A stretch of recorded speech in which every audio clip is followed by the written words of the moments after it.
Izzy, it's great to see you again, and I'm really excited for today's topic to get to talk about some books with you since we're both pretty avid readers. Yeah, like this is probably, like we're talking about media, native media. The other day we covered movies, so books would probably be my favorite option, you know, especially today we're covering non-fiction books. I like this. I'm really into self-development. Oh, yeah. And by the end of this episode, you are going to be getting 10 different books that can transform your English and your life. And you'll be getting one lesson from each of those that you can apply right away, right after you finish listening.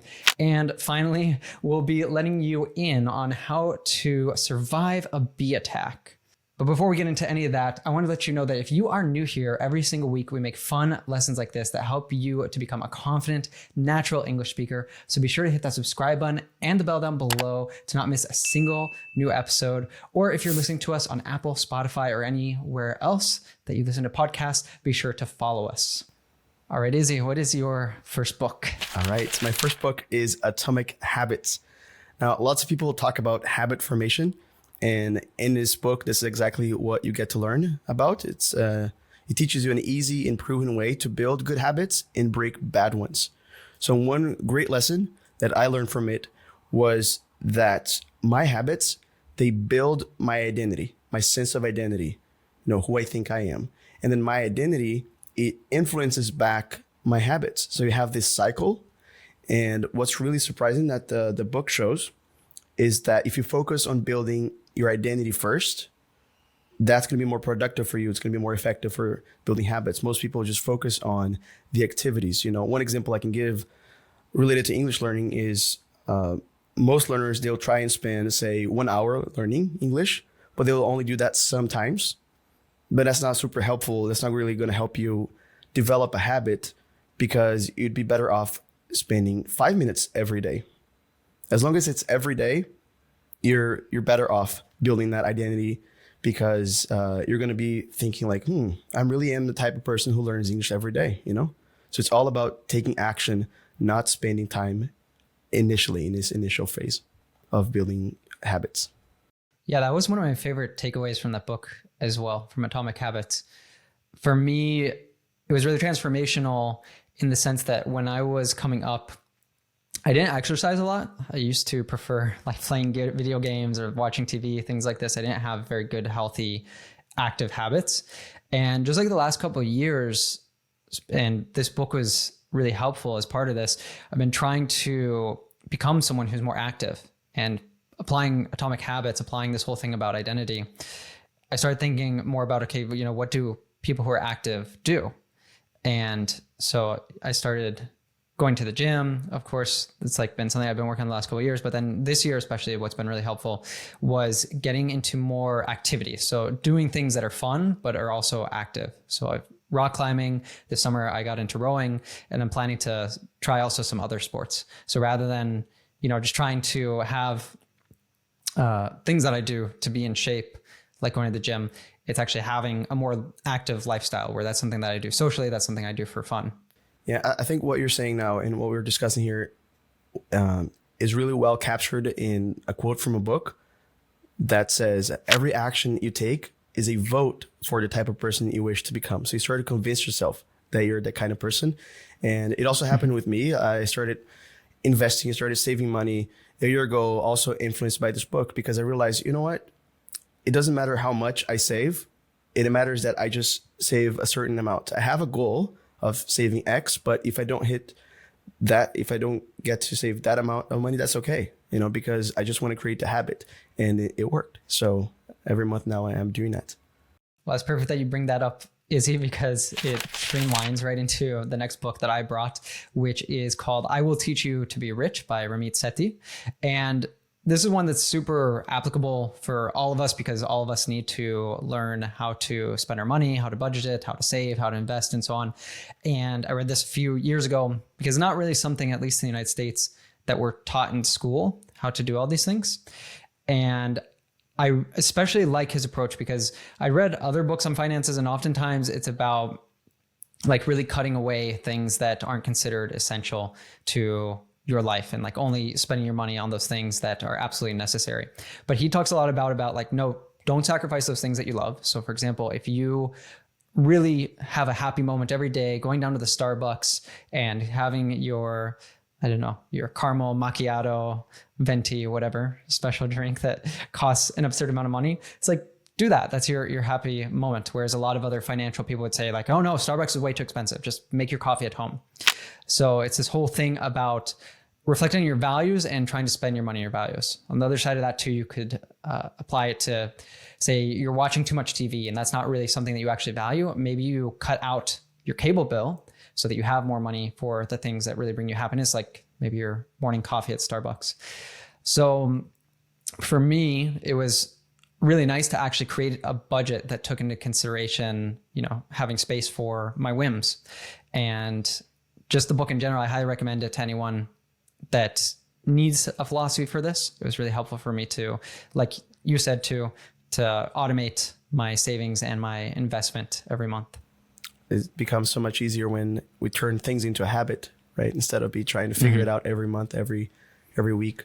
Yeah, you said the word whims there, like to make room, to make space for your whims. What does that mean? Mm-hmm. A whim is something that you just feel like in a moment. So it might be that it's a really hot day and on a whim you go to buy an ice cream or an acai because that just sounds so refreshing in that moment. So it's nice to have some money set aside so that you can have a guilt-free ice cream on a hot day. What's your next book, Izzy? All right, my next one is Essentialism. Now, this is a book that you and I have read, Ethan, and you were the one who actually recommended it to me first.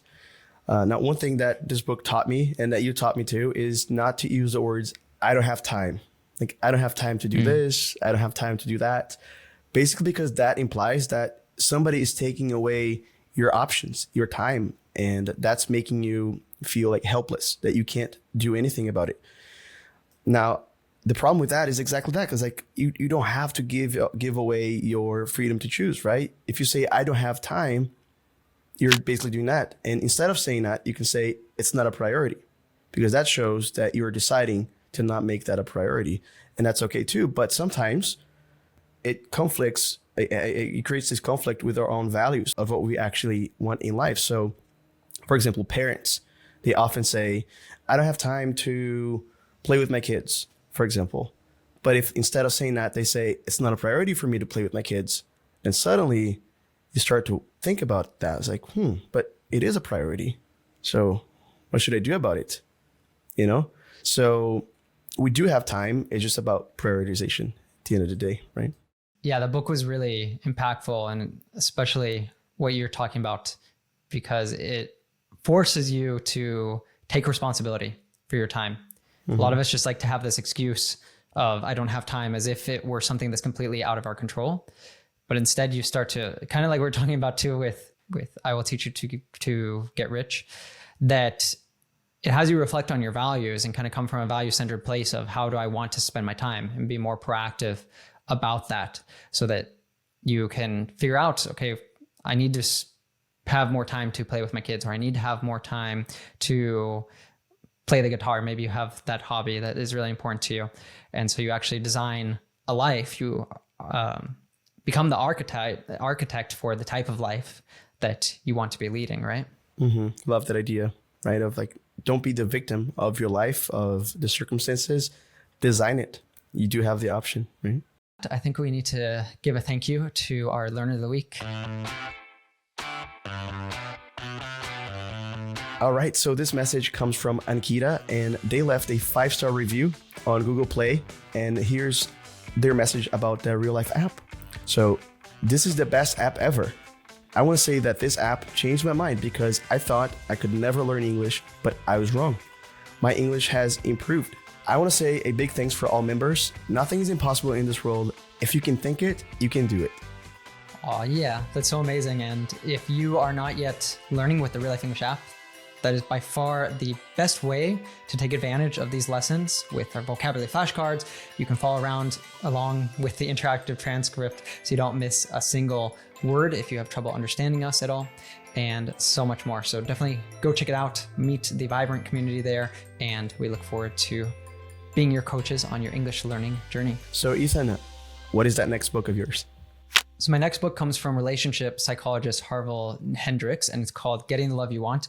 And I recommend this absolutely to everyone who's in a romantic relationship or otherwise. I found it really valuable in my relationship with Jordy. Actually, a few years ago, we read it together. So just doing that was already a really valuable experience to have together. But one of the tips that I like that he gives in this book is about getting to know the context of your partner and yourself. And this makes a lot of sense because having self-awareness is just so important for actually being able to function with other people. And in particular, he gives an exercise where you reflect on your childhood and you think about your relationship with your parents and things that they did that you liked and that you didn't like. And this really helps to point out what your attachment styles might be. Now, these are patterns of behavior that we have in relationships with other people, and they usually were developed during childhood. So actually knowing this about yourself and your partner, it's really helpful because maybe you have a really strong reaction to something that your partner does, or they have a strong reaction to something that you do. So like when you have a strong reaction to something they did, you can actually think about like, okay, what is that bringing up in me that maybe I experienced when I was younger? Or in your partner, if you know their background, it's like, okay, what might be the reason that they're reacting really strongly to that? And it gives you a chance to work through that. And it's actually something I really like about his philosophy for relationships is that we can actually use our romantic relationships and the issues that we experience together to grow together. We can kind of deal with these things together. So I think that it's a really powerful book for people in relationships. And I would even recommend it to single people because ultimately it's important in all sorts of relationships that we have this sort of awareness for other people's, how they grew up, how their lives have shaped them and everything, maybe their cultural background, even if you're coming from different cultures. And this is really a essential ingredient of global consciousness. And that's something that we have at the heart of the Real Life Way, because ultimately your English, the highest use of your English, the highest potential for it really is to gain that global consciousness and become a global citizen. Like this book really feels like it's something we could recommend in the Real Life Way, even because it does help you connect with other people. And it's great for self-awareness too. I do think that self-awareness is one of the most important areas of knowledge one could pursue, because if you understand how things work, that's nice. But if you don't understand how yourself works, you're not going to be very functional, as you said. So yeah, there's that aspect of understanding yourself and then understanding others, having that curiosity, which is also a part of the Real Life Way. Be curious. And this is being curious about other people so you can connect with them, which is incredible. So you used a nice word there. You said attachment styles, referring to that concept that you introduced. But what does the word attachment mean here exactly? So if you attach to things, you connect them. And so this is basically saying how you attach to other people or how you connect with them. Yeah, it's even used sometimes in the context of like being too attached to somebody, right? Maybe you're emotionally dependent. So there's that too. Emotionally dependent, right? Dependent, yeah. Anyway, so my next book is The Obstacle is the Way. Now, this is a book that I think the title already contains the essence of it. It's actually a great title. And there's a quote in it that expands on that a little bit. That goes like this. The obstacle in the path becomes the path. Never forget, within every obstacle is an opportunity to improve our condition. I think this is, for me, I feel really connected to this because when I started appearing on this podcast as a presenter here, I was reading this book. And at that time, I was overthinking a lot, and I was having a really hard time to be myself, and not only on this podcast, but I realized that that was happening in other areas in my life, in relationships. I really struggled to be myself. So I started taking improv classes so I could improve my performance here. But that also helped me in life in general. So I think that was one of the most rewarding things I've ever done, was taking improv classes and seeing that happening. And it only happened because I saw the obstacle as an opportunity. It was the way. I didn't try to avoid it. So that was amazing. Yeah, it's really nice that you brought up improv because I'm doing that too. And it also has a therapeuticness to it, if that's a word. And so we were talking about like something that's kind of like relationship therapy, and going into like that can be a good way to get to know yourself better, because it really forces you out of your comfort zone. It forces you to connect more with that childlike, playful part of yourself. And I think that connects so well too to learning a language, because it requires you just to embrace the silliness of it, because you feel like a child when you're speaking a foreign language. You don't have the same, mastery over words and the same flow that you would have when you're speaking your mother tongue. So those two things can really go hand in hand. And I've been really impressed because I'm doing improv in English, and most people in the class, English isn't their first language. So it's pretty crazy to see how they're able to do this thing that's really difficult also in another language. Definitely. So what is your next one, Ethan? All right. So a few years ago, Matthew McConaughey wrote an autobiography that kind of took the world by storm. It was quite viral. Maybe for most of us, we didn't realize what an incredible life he has led up to this point. I mean, he's maybe in his 50s, so he's already having an autobiography that's just so packed with adventures. So it's really great. It'd be a lot cooler if you did. And one of the stories that really impacted me from his autobiography, from Green Lights, is that he was in the 2000s, he was really just known for doing romantic comedies, rom-coms. And he felt like he was in danger of being typecast, and he was wanting to break into more serious roles. And so he completely risked his career. He turned down a $14.5 million contract for a romantic comedy movie, and he was without work. I don't remember for exactly how long, but for a long time. And he, wasn't sure if he was actually going to get the call, but he just really believed in himself and kept turning down any sort of job that wasn't something that was a more serious role. And eventually he did get the opportunity to be in a movie called Dallas Buyers Club in a dramatic role. And he won an Oscar for it. So it just shows that he was using that time to improve as an actor.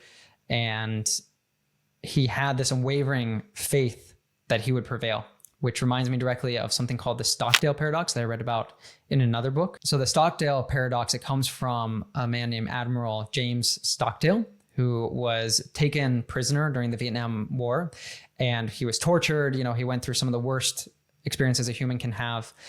And he had this reflection that he noticed people who were going through the same thing as him in these prisoner camps were the people who were the most optimistic. They'd be telling themselves, we're going to be out by Thanksgiving. We're going to be out by Christmas. And these holidays or these moments would come and they wouldn't be rescued. They wouldn't be out. He, on the other hand, he knew he had this unwavering faith, just like Matthew McConaughey, that he would prevail, that he would get out eventually. But he also was very realistic that he didn't know how long it was going to take, that he needed to, support his fellow inmates, and he needed to himself really remain intact. And the way he did that was by reflecting that this would be an experience of his life that would really mark him and would really help him to go home and be a better person because of it, to pay that forward. So I find Matthew McConaughey really inspiring and someone who I really look up to, because I think that this sort of unwavering faith is also very important for me, being a co-founder of RealLife English, being an entrepreneur. I think for us, it's something that you're always going through difficulties. There's always new problems and everything. And you have to have that unwavering faith that you will prevail, that you will succeed and not give up. Almost like an optimistic resiliency or resilient optimism, right? It is a paradox in that sense, because you're combining two things, like being realistic, but also having that unwavering faith you mentioned. And by the way, what does that mean? If you have unwavering faith, or what does that word mean? Unwavering. I said that a few times. So if you waver, it's like you flinch, you're not firm to something. And so when you're unwavering, or you have an unwavering faith, it means that faith it's completely firm, it's unmoving, it's unchanging. You're really confident that whatever will happen, that belief is just so confident. All right, Izzy, so what's your next book? All right, so my next one is Die Empty. And I feel this is related to the story you just shared from Matthew McConaughey, because this one is all about unleashing your best work every day, which is likely something that he did, that Matthew did. That he continues to do. He continues to do it. Yeah. And then I think this is the best book for professionals who work in English or who want to pursue their craft in English. Because it offers so many tips. And one exercise that I remember from it that just impacted me was one that helped me review my day, review my life. that was like this. So imagine somebody is going to spend a day with you, and from the moment you wake up to the moment you're going to go to bed, they're going to document everything you do, all of your actions. And then they're going to take all their notes after that and write a book documenting exactly what you did on that day to show what your life is like based on that day.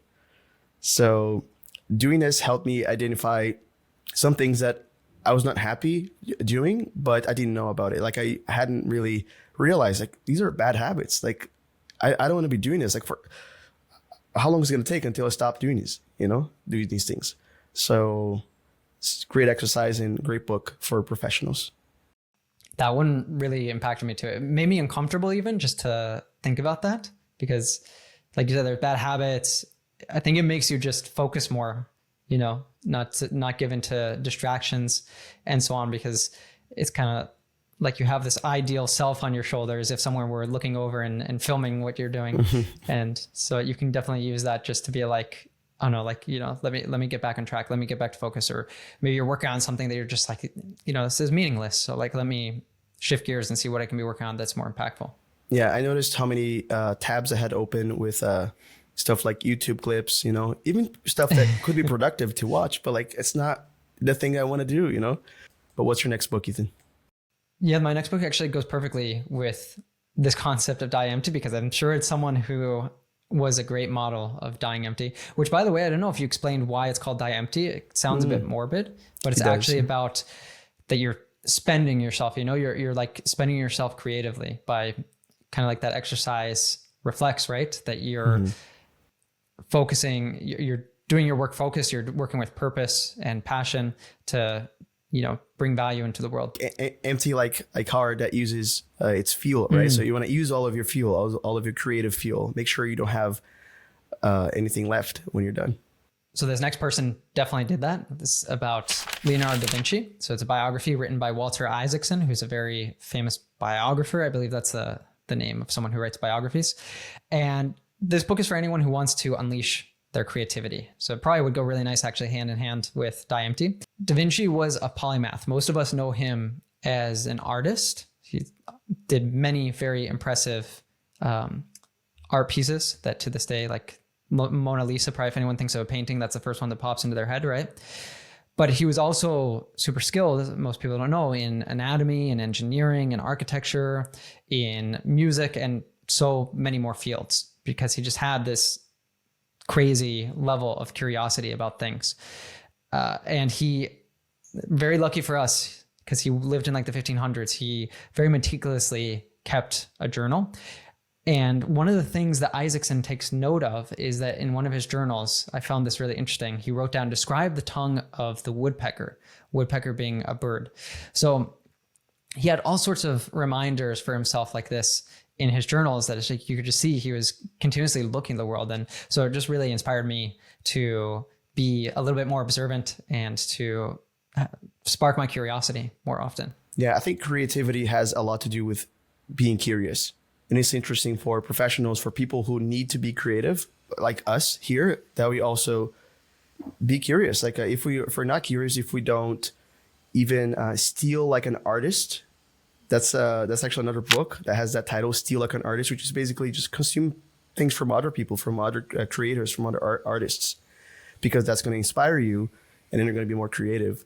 It's really great. And it seems like he would do that, and he gets inspired by nature, by other people's works, right? Fascinating. I think you spoke several languages. So curiosity is also important for languages because it has you paying attention to the details of an interesting way someone said something, an interesting new word. And this is part of the real life way, part of our method for learning English, because it's really a way that you can break out of intermediate and go to advanced is by cultivating your curiosity, so that you're just taking those things. If you're consuming a book, for example, and it turns into a really powerful learning tool for you. So definitely. All right, is in your last book, I believe, right? What is it? Yeah. So this is The Power of Now. It's a classic. I think lots of people have read it. And I just thought about mentioning it here, bringing it to this lesson, because it is something that we haven't talked about so much yet. That is presence. The main message of the book is that presence is the key to inner peace. Now, there's a quote that illustrates that pretty well.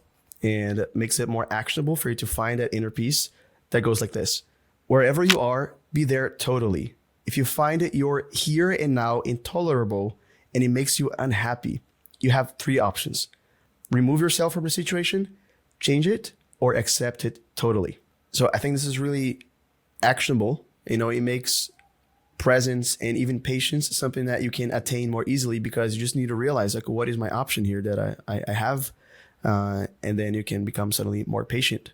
A lot of people wonder, like, how can I be more patient? Well, this quote unveils that for me.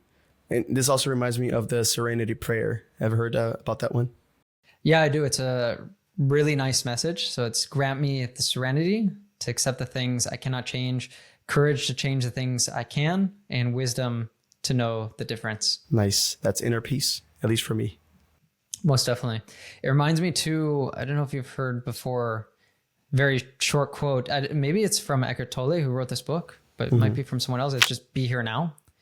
And Justin's girlfriend, Margot, actually has this. Justin's the founder of RealLife English. She actually has this tattooed, I believe, on her wrist. And I think that's such like a nice tattoo to have, because it's just something you can see all the time. And it's like a reminder, right? Like, be here now. So that's applicable in so many situations. And it's coincidentally, I was just listening today to a podcast that was talking about how we're always sort of working towards a future where we'll finally be happy, or we'll finally be satisfied. You know, I'll be fulfilled when whatever happens. But then we get to that moment and we're just thinking about, okay, what's the next thing? And life is happening right now in this moment. It only happens in this moment. You can only be happy or content or fulfilled in this moment. And so we need to find more of these rituals that help us to be in this present moment. Mm-hmm. Yeah, I think it connects happiness to our lifestyle. It's like, if we're running the ideal lifestyle that we want to pursue today, this is a successful day. This is a day that I can be happy with. And this even connects with die empty, right? That is a day that you're proud of, you know, that you're happy with. And that's why I think that meditation is just such an important practice, at least for many of us. It can be that time of the day where we really get to be present, fully present. And the last book that I brought, actually, I think it connects really well to this idea, because I'm sure this is something that he tries to bring into his life constantly. In fact, I know it is. So his name is Boyd Vardy. He's South African. So I think it comes from Afrikaans, which is a language like Dutch. And it's called The Lion Tracker's Guide to Life. And he's a lion tracker.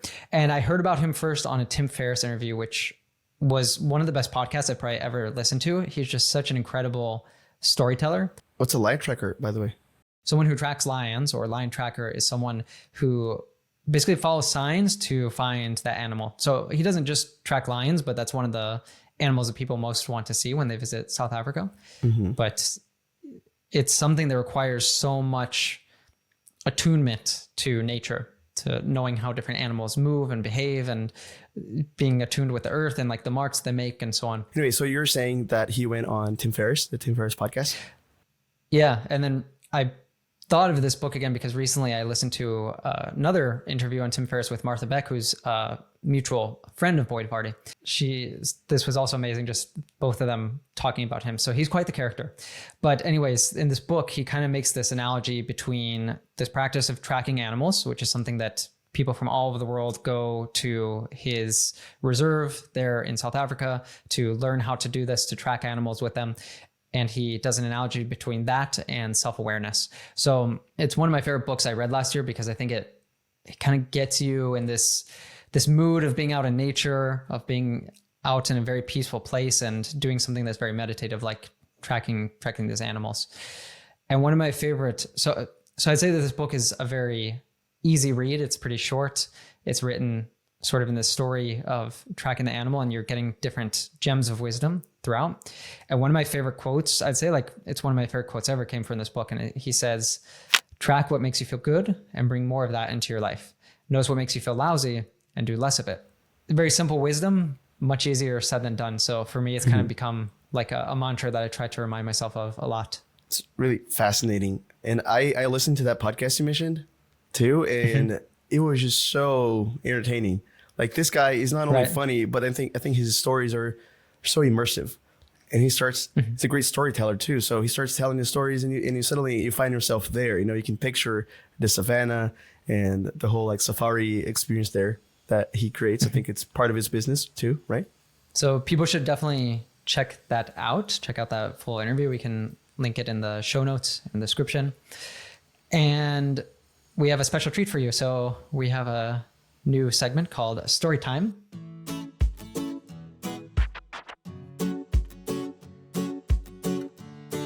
In today's story time, Izzy, we're actually going to watch a clip of the interview with Boyd Vardy on Tim Ferriss, and this is going to be a great way to pick up some vocabulary. All right, let's check it out. 70,000 of the most enraged African bees rise up in a black cloud around me. I walk up into the back of the village, and Simon Sambo is the village beekeeper. He says, "Okay, I can take you beekeeping." Next morning I meet him. Simon and I start heading towards the hive. Simon gets out his crowbar and he cranks the lid off, and 70,000 of the most enraged African bees rise up in a black cloud around me. One bee found my weak sock area, and the shimmering, swarming dark mass around my head.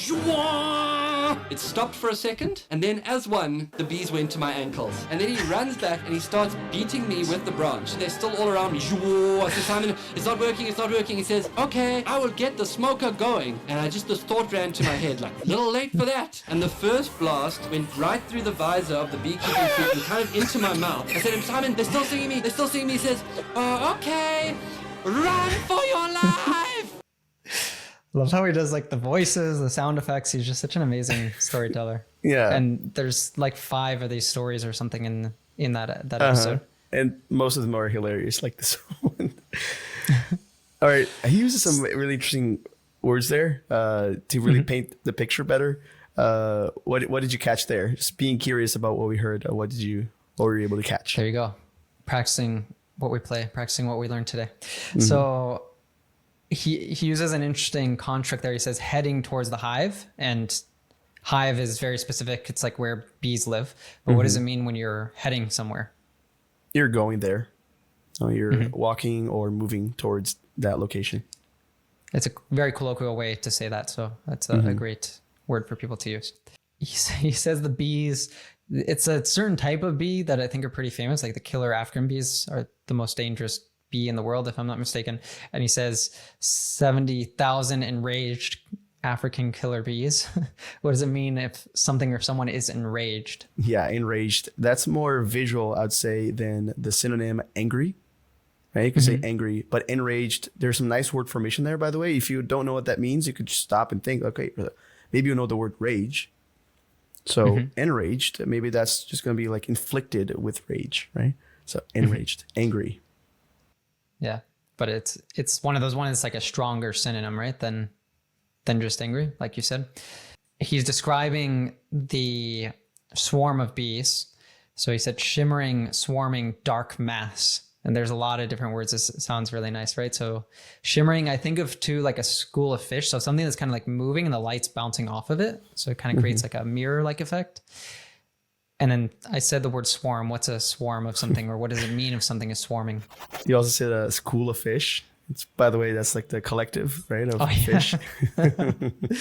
Fish of knowledge. Yeah, it's not where fish go to school or something.